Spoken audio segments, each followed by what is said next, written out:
Perhaps I should have considered the offer from that Cadogan fellow.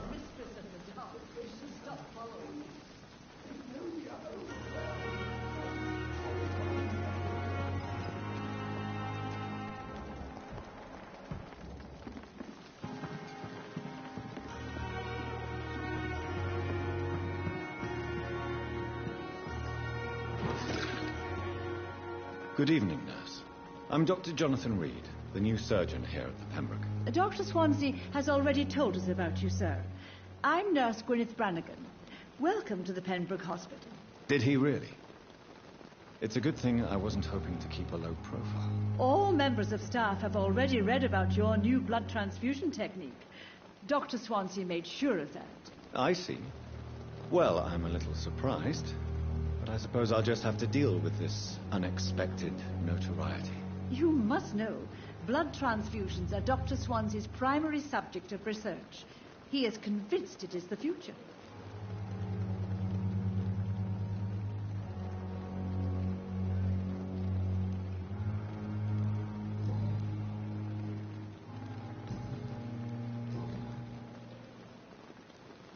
How are things here? Not good, to say the least.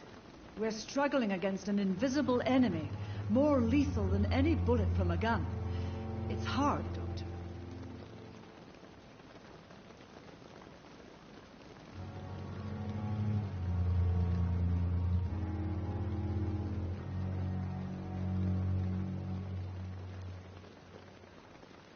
An invisible enemy. Quite a poetic term for a disease, especially from a nurse. Sorry, Doctor. These last few weeks have been exhausting. We could all do with a good night's sleep.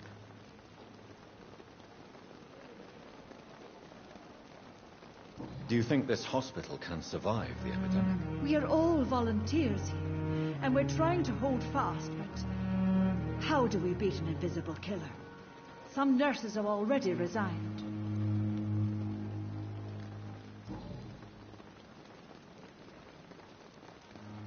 I'm not familiar with all the staff yet.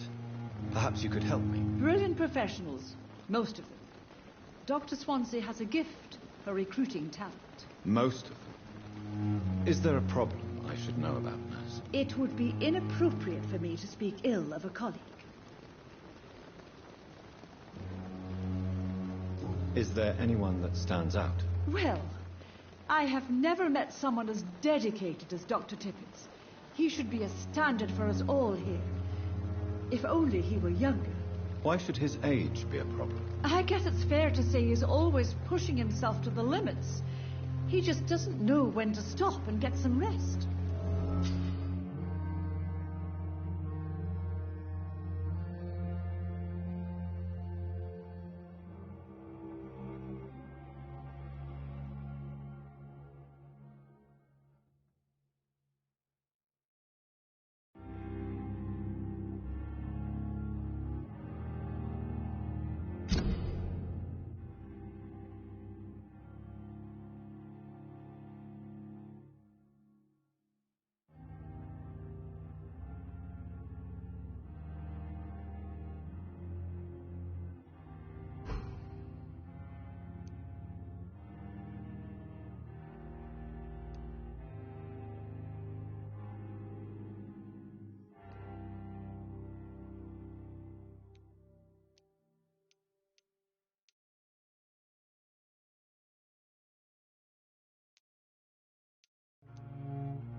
Nurse Brannigan, if you do know something, please tell me.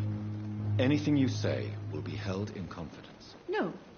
I may disagree with some conduct, but in the end, everybody is doing their best.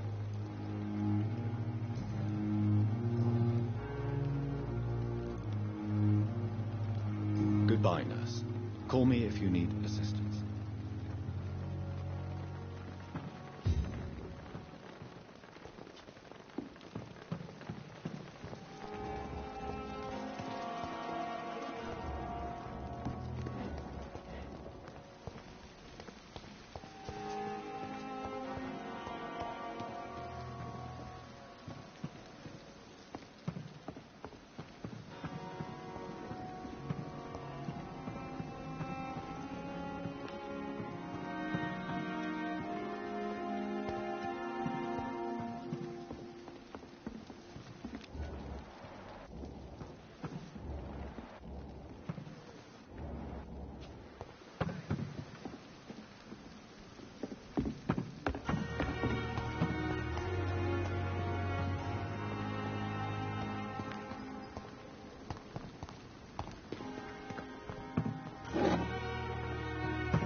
Good evening, Nurse Brannigan. Good evening, Doctor.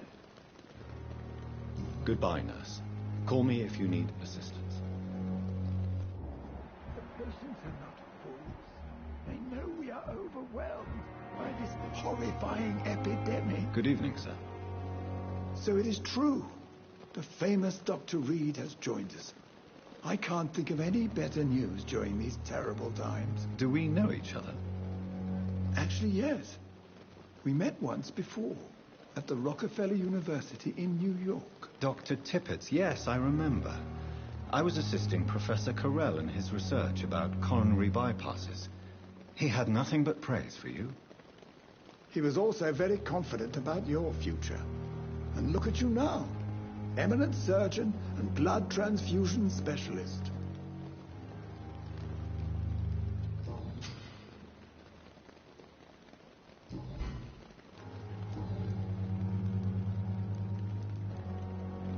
What can you tell me about the staff in the hospital? Some are really good, and others are not so good. But during this troubled period, there is no time for slander. I prefer to focus on the positive character traits.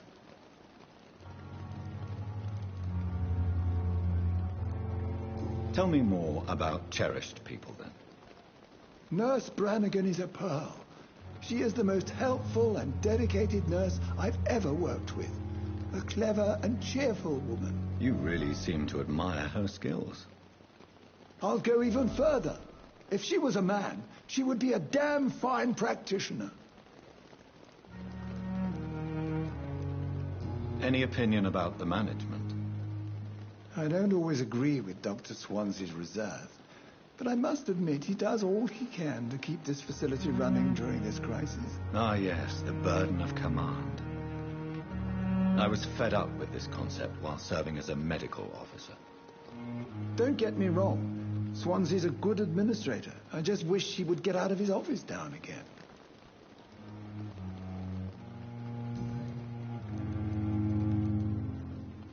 What is the Pembroke Hospital situation? And please, speak freely. This hospital is not exactly the best of London. I'm sure you are used to working in a better environment.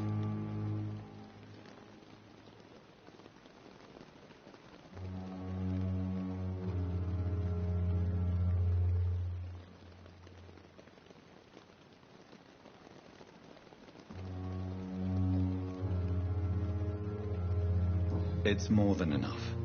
In any case, the personnel of a hospital are much more important to me than the building. Don't be misled by appearances, Dr. Reed. This hospital does not lack talented people. It just lacks hope.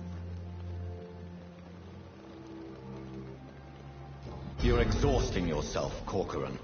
Maybe you should think about preserving your strength. No. We must keep on healing all those poor souls. We are the last rampart before chaos. Once more unto the breach.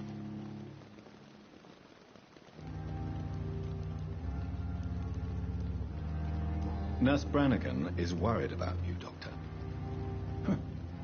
She should not have told you that. I will have a word with her. You don't have to blame her for her honesty. I'm not that kind of man, my dear Jonathan. Actually, Nurse Brannigan's opinion is the only one I may listen to.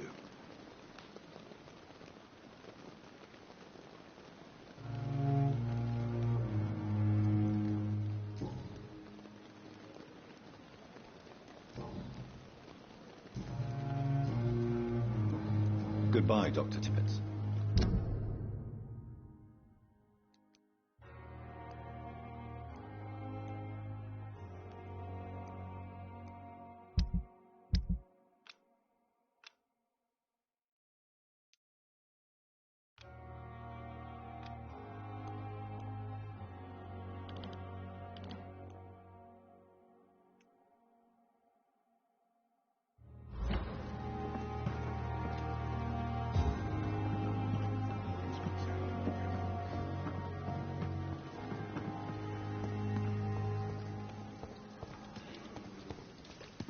Dr. Swansea is right. This place seems perfect to conduct my research.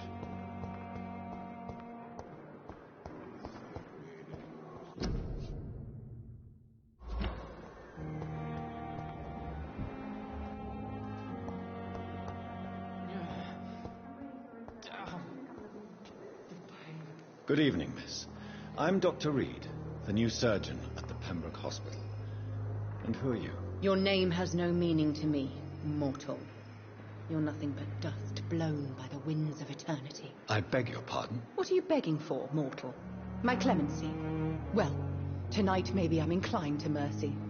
You'll never forget the night you met Thelma Howcroft. You keep calling me mortal. Why is that? And if I'm mortal, what are you?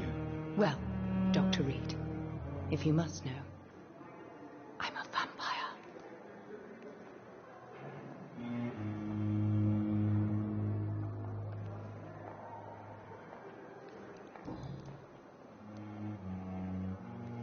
Who are you really, Miss Howcroft? I mean, apart from being a vampire. Is that not enough for you, puny mortal? What do you require? Proof of my powers? I'm curious to know who you were before becoming a vampire. It was such a long time ago, I don't remember. Centuries of unholy life can have strange effects on one's minds, you see?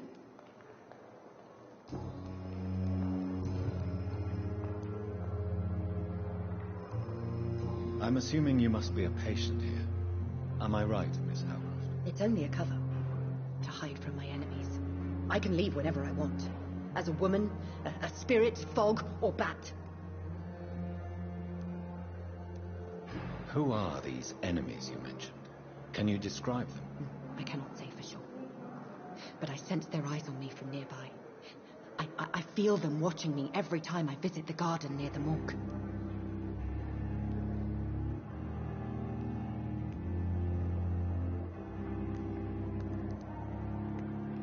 The staff here are not your enemy. They're here to help you, to care for you. I'm not speaking of the doctors in white. I'm speaking of the men and women who hunt me. For I am a vampire. I see. Don't worry. These people will not find you here. I'll personally make sure they leave you alone. Thank you, mortal. But do not interfere with them, for you are no match for those that hunt me.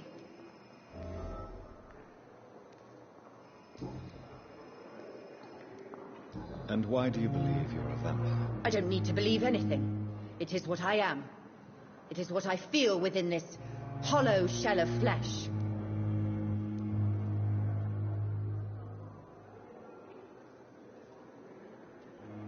Please, describe to me how you feel.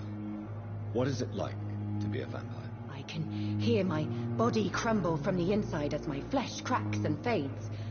I sense the last pulse of pustulant blood within my drying veins. I need new blood. I see.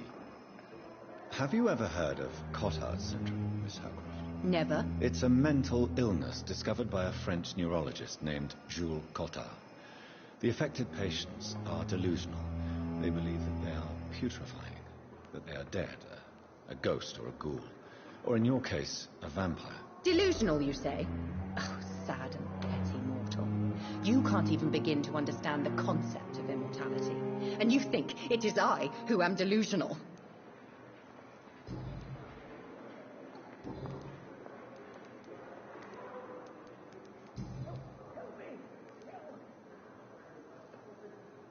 Who are you really, Miss Howcroft? I mean, apart from being... Is that not enough? I'm curious... There was such a... I'll leave you, Mistress of the Dark, to your nocturnal activities.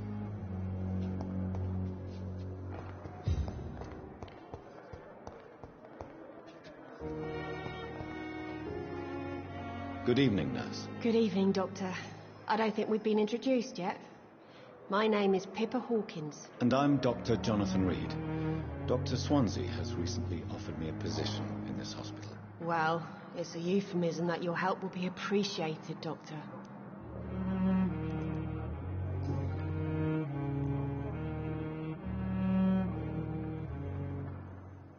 How would you describe the situation at the Pembroke Hospital? It's serious. The flu is wreaking havoc amongst the staff and patients. We are running out of everything.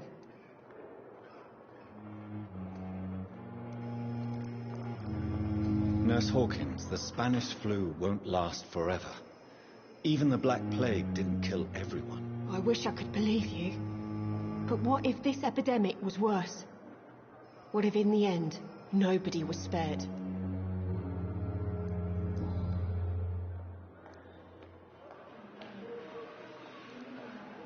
How is the Pembroke staff coping with the epidemic? Well, not well. Milton, the ambulance driver, is even more grumpy than usual, especially concerning doctors.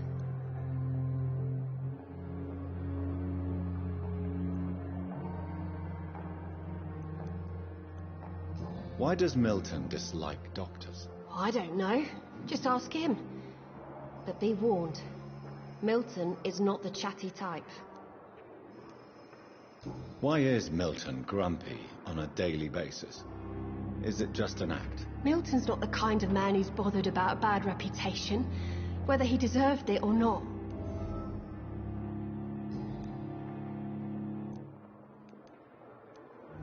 How would you describe his situation? It's serious.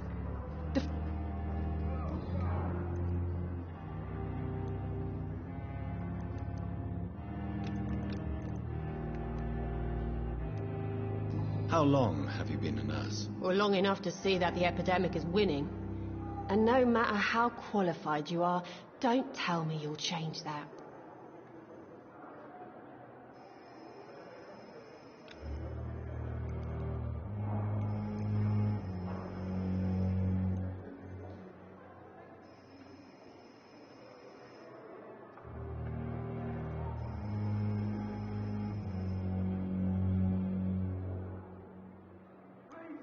I don't like your attitude, Nurse Hawkins. Pessimism can be as lethal as the epidemic in times like these. Sorry, Doctor. I don't want to sound bitter, but I'm just too tired to give a pep talk like Nurse Brannigan. How would you describe the situation at the Pembroke Hospital? It's serious. You must get a hold of yourself, nurse. Sorry, I'm exhausted. No one has any idea when this epidemic will be over.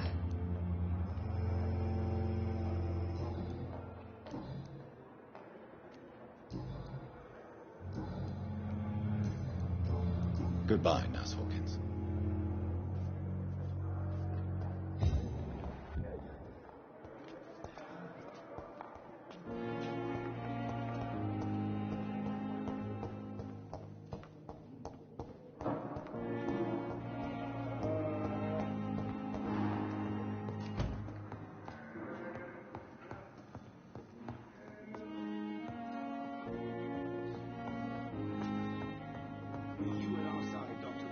Good evening, sir.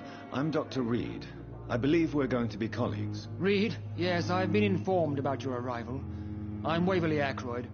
Welcome aboard, I suppose. Does my arrival inconvenience you in some way, Dr. Ackroyd? Let us just say that I don't particularly share Dr. Swans's enthusiasm for hiring you. What we need here are reliable professionals, not overrated dabblers.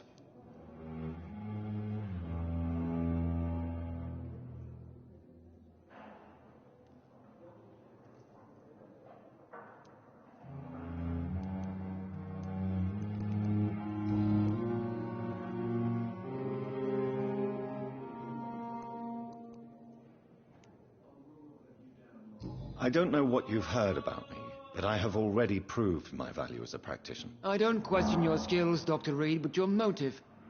Is it money, fame, or are you truly dedicated? And what exactly is that supposed to mean? I served in the war just like you. But unlike you, I did not use the wounded to play the modern sorcerer. Be careful what you insinuate, Dr. Ackroyd. I only want you to admit you used those men to improve your theories.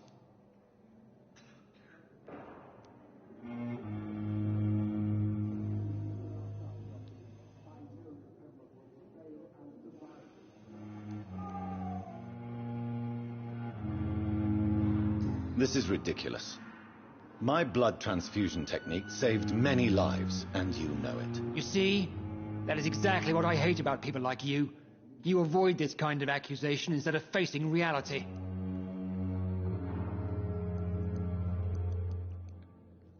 It seems you have bad memories of your military service. I refuse to see this industrial slaughter as scientific progress.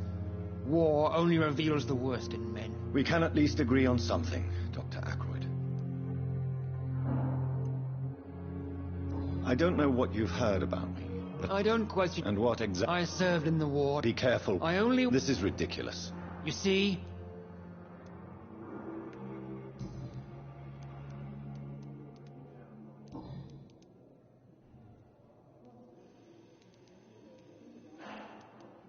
Since your tenure in this hospital is longer than mine, perhaps you can tell me more about this place. Let's just say I'm tired of the carelessness around me. I have always respected the skills of Dr. Swansea, but over time his enthusiasm has become displaced. Carelessness? Exactly what are you talking about? We're here to save lives. The people who trust us are not volunteering for experimentation. They're here to be healed. I don't intend to run any radical experiments, Doctor. Even if I, as any good practitioner should, express an interest in pushing the boundaries of medical research. Modern medical methods were created through audacity and ego. But there are rules in our line of work, and they're here to protect our patients.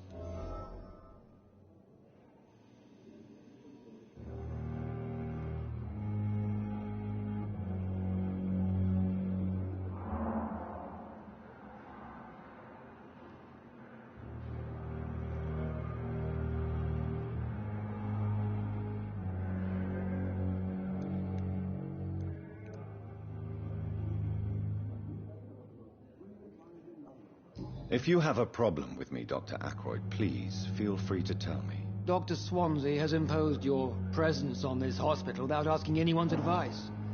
The benefit of his position.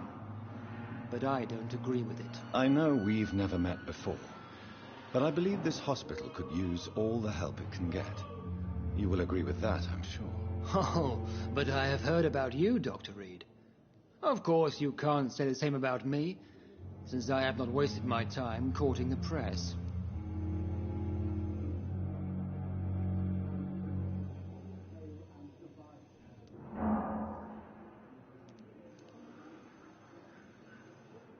There is no need for such animosity between us. Don't you think the epidemic is already enough to deal with? That is one point we could agree on. And that is precisely why I want to be sure that you will be of help to this hospital instead of a burden. If you have a... Dr. Swan... I know we've never met before. Oh, but... There is no need for such... That is one...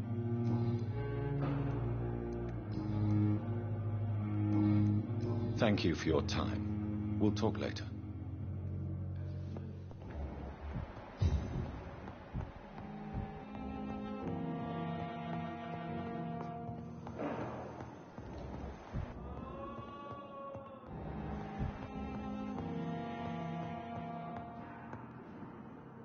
I will not let you down, my boy. I'm all right. Don't waste your time with me. What can I do for you, Doctor?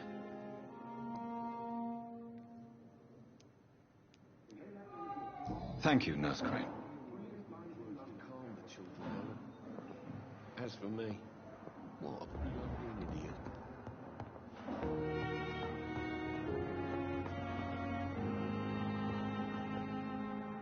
Good evening, sir. I'm Dr. Reed. May I help you? I don't know if a third opinion is needed. Your colleagues are already arguing about my condition. I see.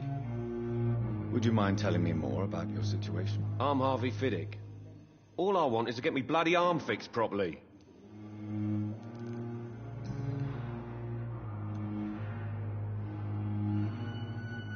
Tell me about yourself, Mr. Fiddick. I'm just a regular guy waiting to get his arm fixed, so I can return to work and to my family. I was more curious about what you were doing before being hospitalized. I'm a carpenter, and a good one too.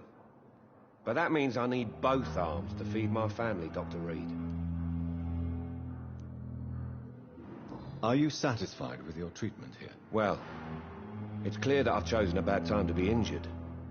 Forgive my bluntness, but you seem overwhelmed by cases of the flu. I won't lie to you about it. I'm afraid we are. Are you sure you don't want to operate yourself, Dr. Reed?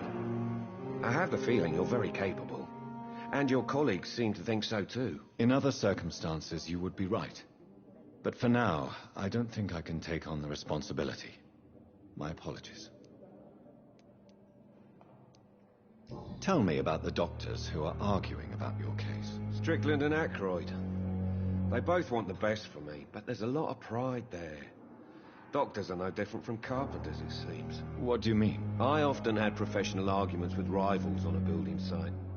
Difference is, I disagreed about wooden nails, not flesh and bones.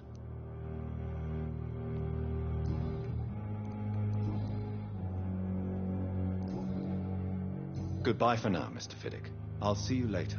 My sweet girl. Reads me like a book.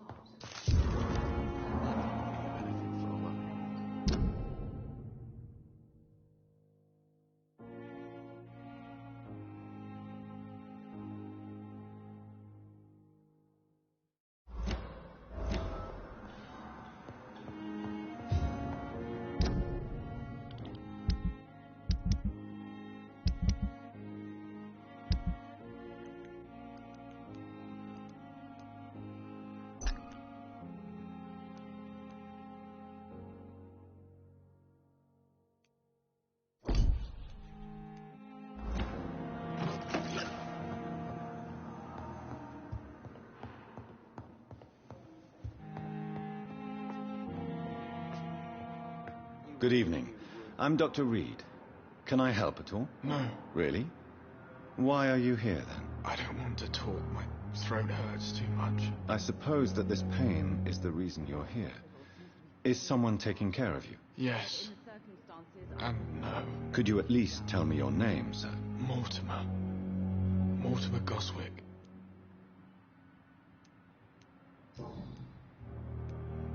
Tell me about yourself, Mr. Goswick. I don't want to talk, Doctor.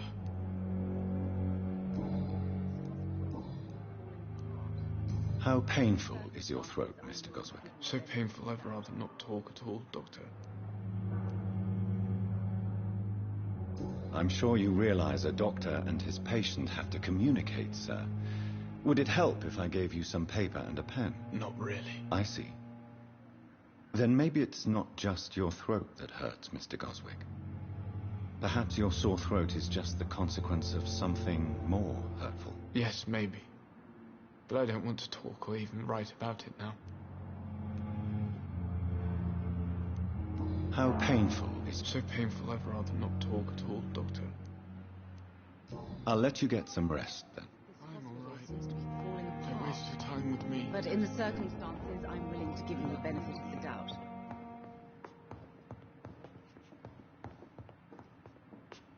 Good evening, madam.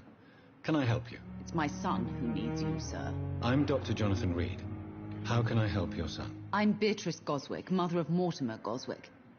Could you check on him, please, Dr. Reed? I've heard much of your talents as a physician.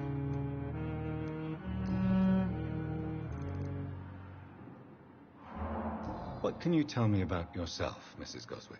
Not much to say. Just take care of my Mortimer. I'm alright. Don't waste your time with me.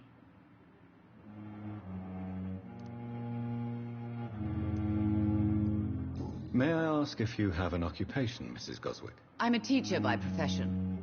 I teach young women who are more ambitious about their futures than their families. Are you really that rich? Most of the patients here are of a more humble origin, if I may say so. Yes, thanks to my husband. May he rest in peace. I can cover any needed medical expenses. What do you think of your reception here? Any complaints? I have had the uttermost reservations about this hospital since we arrived. But we had no other choice, considering the state of emergency. Is there something in particular that's bothering you? Some of the staff were not especially welcoming. I suspect they're not accustomed to dealing with patients of such social standing. I'm alright. Don't waste your time with me. Tell me more about your arrival at the Pembroke Hospital. What gave you such a bad first impression? The ambulance driver was quite rude, for a start. And that nurse, Miss Hawkins, seems to have quite a dubious attitude. What do you mean? She managed to secure a bed for my son despite the epidemic. It was a relief, but it wasn't cheap.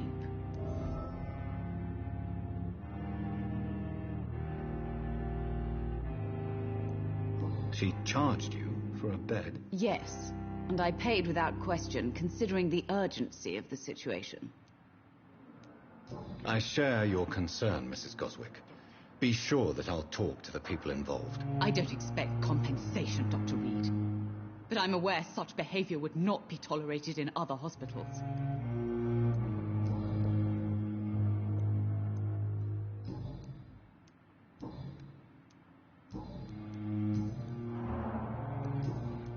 Goodbye, Mrs. Goswick.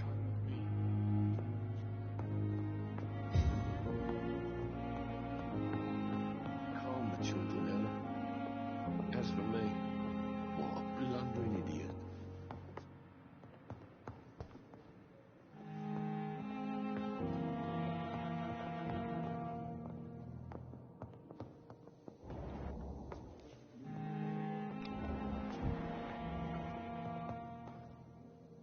Good evening, Doctor. I believe we're going to be working together. Dr. Reed. Dr. Swansea informed us of your arrival, but I could not dare to believe we'd have such good fortune. Such an honor, sir. Thank you. And you are? I am Thoreau Strickland, Dr. Thoreau Strickland. I'm a great admirer of your work, Dr. Reed.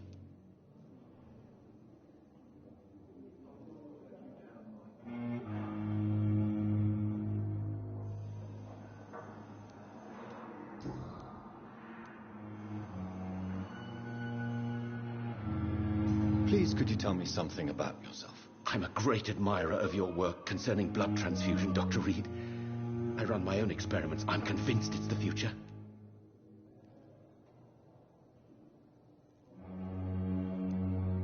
What made you choose to be a doctor? I'm not ashamed to admit you and your work have inspired me. I am honored to have the opportunity to work by your side.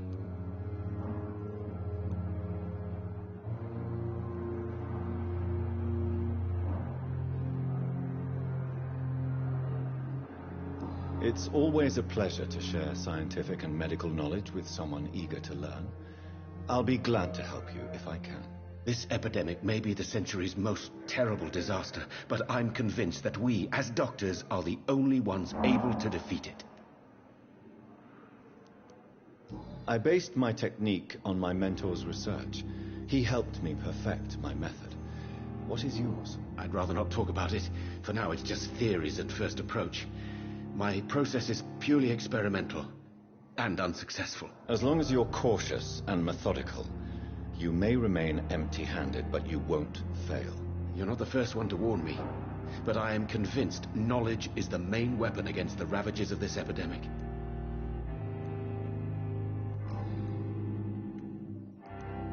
What can you tell me about the Pembroke? Well, it has always been an honor to work with Dr. Swansea. But with your arrival, I can't think of a better opportunity to learn about blood transfusion.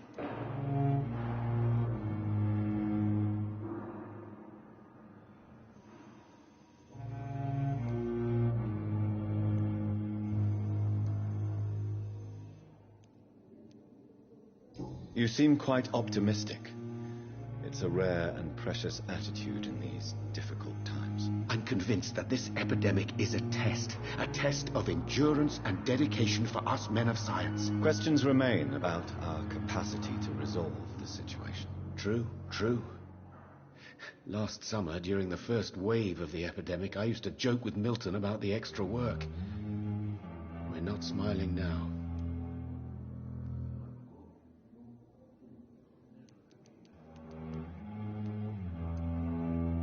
Do you need help with anything in particular? Well, yes, maybe. I'm waiting for a batch of products I ordered for my personal research, yet my supplier seems to have vanished. Do you want me to play the errand boy for you? Oh, no, Dr. Reed. But if you went personally to his shop, what with your reputation and all, he wouldn't dare to refuse the products I need. I see. Well, give me the address, for I may pass by if I have time.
Do you need my medical attention, dear colleague? You don't have to worry about me, Dr. Reed. I am here to assist you, not to be a burden.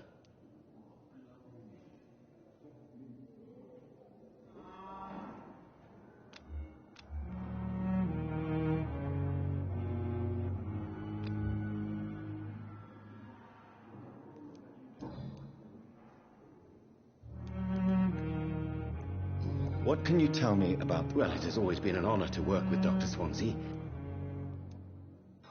You seem quite... I'm convinced that... Questions remain... True.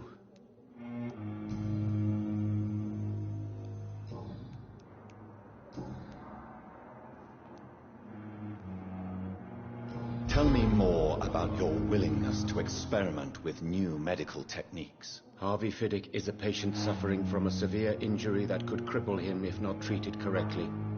I'm convinced your blood transfusion technique could help him. What is it you really want? To save him, or to prove your point? Fair question. I want nothing but to save my patient, Dr. Reed. Especially since I know Mr. Fiddick's story. Tell me Mr. Fiddick's story. Our first diagnosis was compromised because Mr. Fiddick lied to us about the real origin of his injury. He first claimed it was an accident. But why would he hide such crucial information from us? Because he is a proud father, ashamed of putting his children at risk because of his own negligence.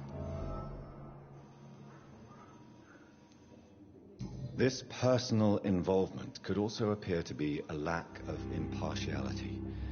You must know that a good surgeon must remain neutral. I agree. But that does not excuse Dr. Ackroyd's behavior, a man who did not even take time to converse with his patient. Do you think keeping his distance was a mistake? All I know is that I'm taking care of human beings with desires, hopes, and fears. Not some biological machine comprised of blood, bones, and flesh.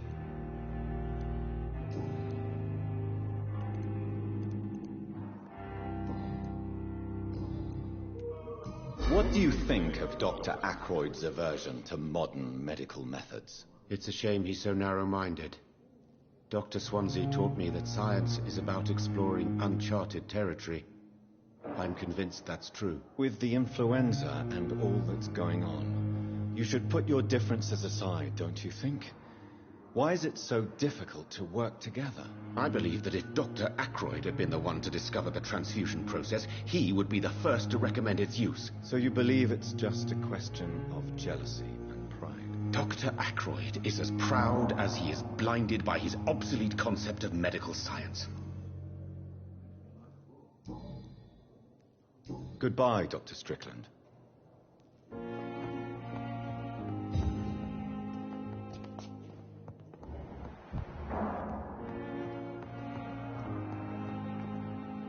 Good evening, Mr. Fiddick. Good evening, Dr. Reed. Any news about my operation?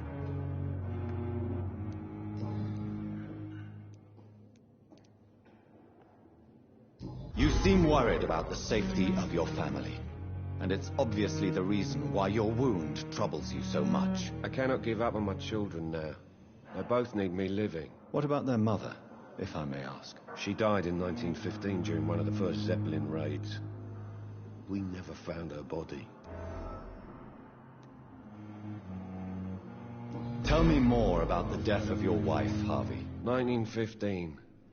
I was in the army, building workshops for the Royal Flying Corps. Helen was happy I wasn't sent to the front. What happened? The Germans sent Zeppelins to bomb the construction site, but they missed their target. My wife was bringing my dinner when the bombs fell.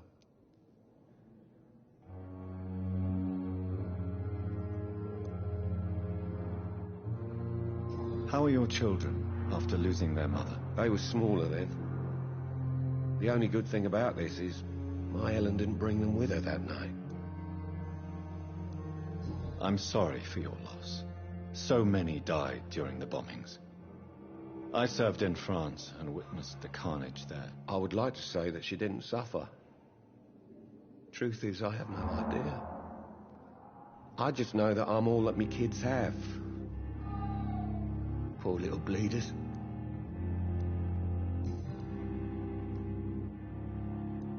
Tell me about your injury, Harvey. Why do you feel so guilty about it? My wife died because of me. And now I may lose everything because I've been careless enough to hurt myself. What an arsehole.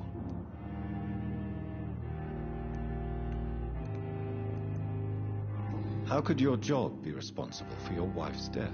I was working a double. She went out to bring me a hot meal and got caught in a German bomb raid.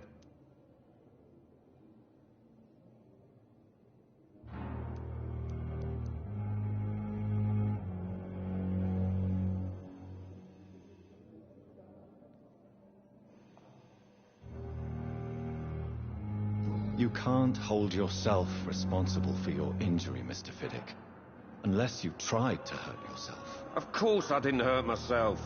But I can't work until my arm is fixed. My children need to eat, Doctor. Is there anything else that's bothering you? Can I help in any way? I'm all right. Considering the state of this place, I should consider...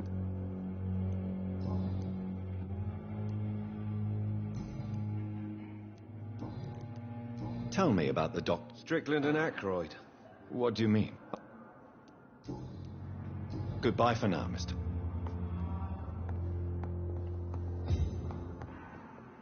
What can I do for you, Doctor?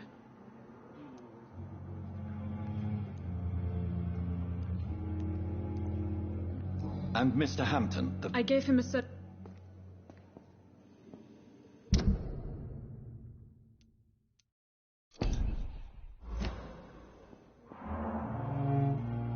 Thank you, Nurse Crane. I'm quite busy right now, Dr. Reed.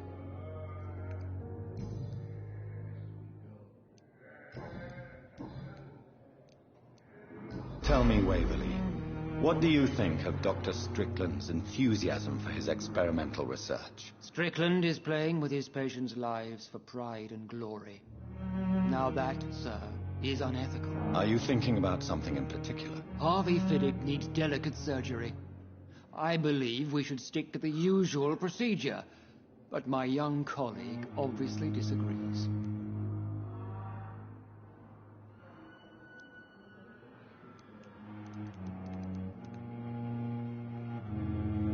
Why do you wish to lead this surgery? I strongly believe that Mr. Fiddick should not be butchered to test an unproven procedure.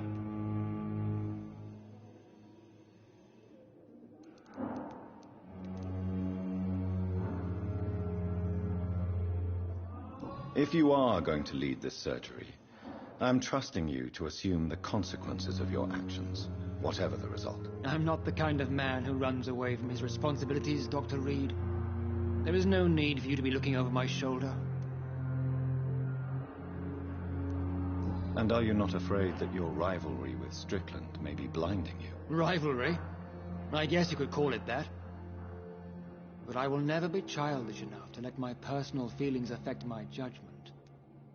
Do you need my assistance? Not at all. I'm sure that you are used to gaining people's trust with your impressive skills. Well, it will not be the case with me.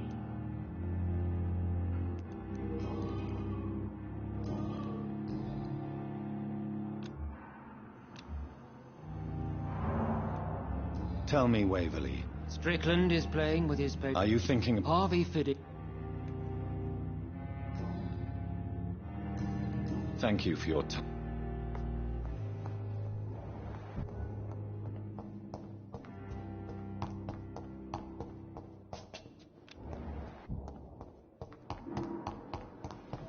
Thelma Howcroft said she was being watched by vampire hunters.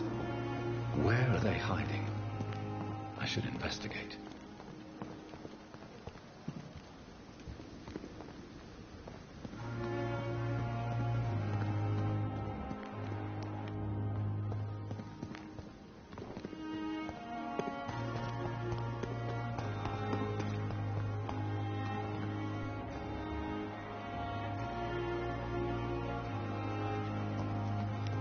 It's locked. It's locked, all right.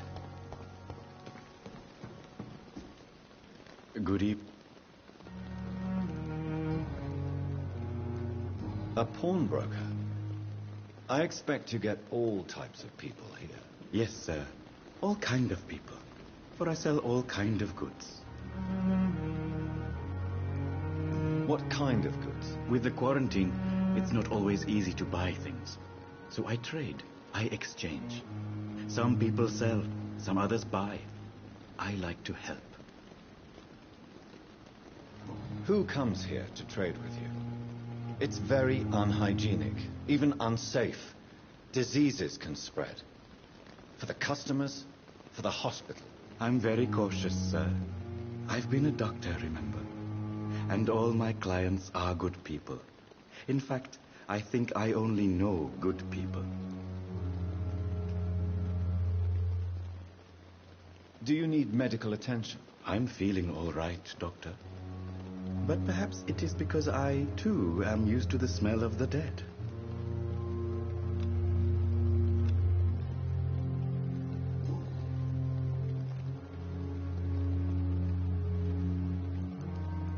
Have we met before? I don't think so, sir. Why? When we first talked, you said you were glad to meet me since I was reported dead. Funny story, sir. Your sister came here a few nights ago. You were missing, and she was looking for your body. She must be very relieved now.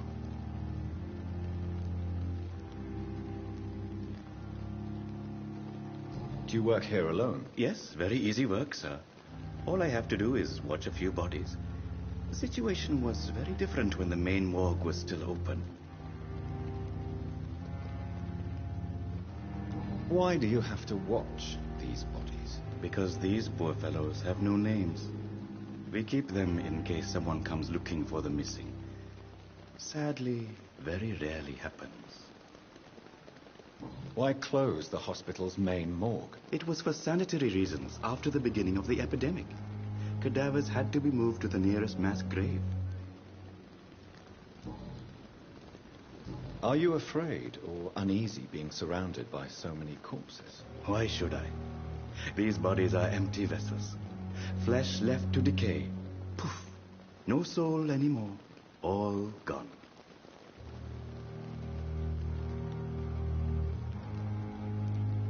How did you get this job? After I left the army, I worked as an undertaker down by the docks.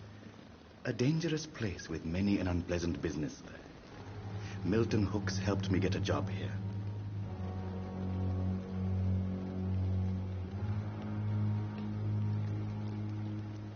An interesting point of view.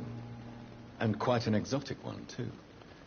Most people fear, or at least have respect, for dead flesh. Sir, as a medic during the war, I learned to face my death and the death of others. It's the pain we have to tame, not death itself.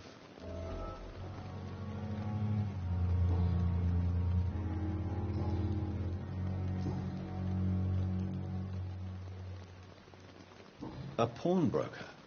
Yes, sir. Since you're not afraid of dying, do you believe in life after death, Rakesh? No. I believe we must do all the good we can while alive. For our time is short, and the obstacles are endless. Do you think you would enjoy immortality as a concept? I don't think so. Don't mistake me. I love life, and I'd like to live a long life. But everything has to decay, sir. Even goodwill.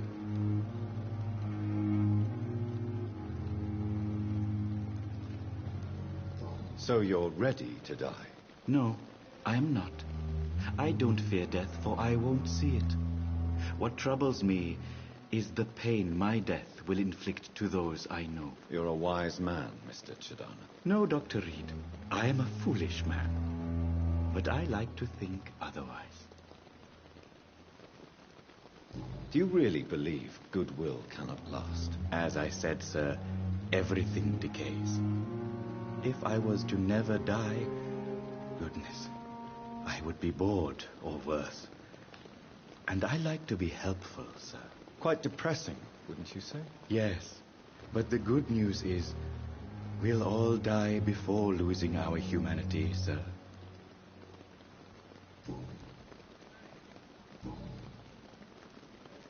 Please show me what you... Of course. It's just